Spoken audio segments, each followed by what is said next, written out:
Hey you guys, it's Tina and Cassidy from your In-Hand team.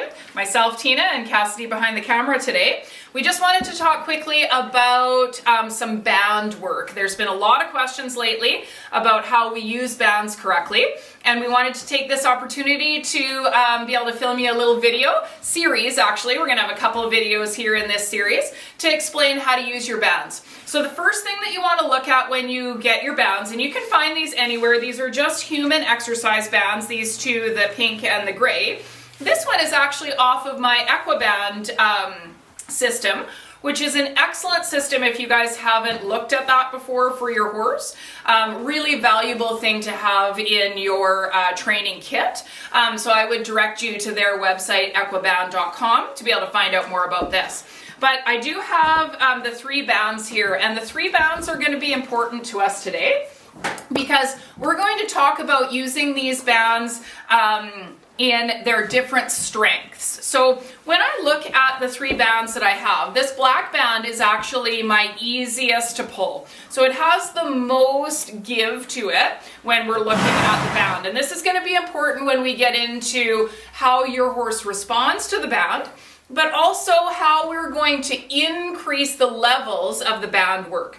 We're going into winter here in Canada, and so we'd like to have lots of tools to be able to use on horses when either it's too cold for you to bring your horse in from outside and you're just doing some stability and isometric exercises outside, or if you find that your horse is losing muscle tone by moving into the smaller indoor arena.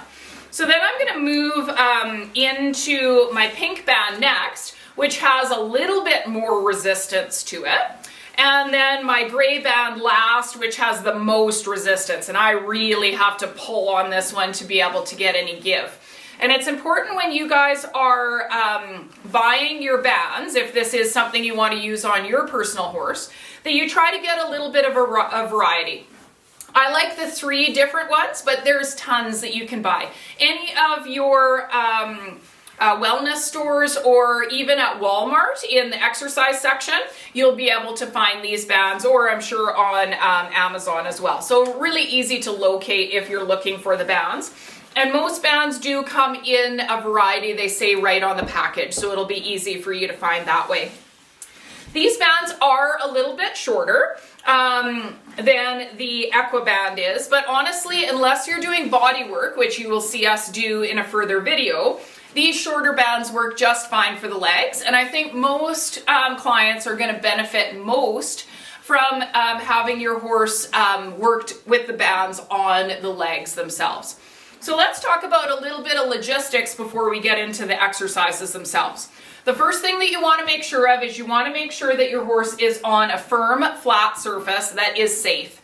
Because when we're using the bands, we're going to be stimulating the horse, and they're going to be rocking away from us to withstand the forces that we're putting on the leg or the other body parts, okay?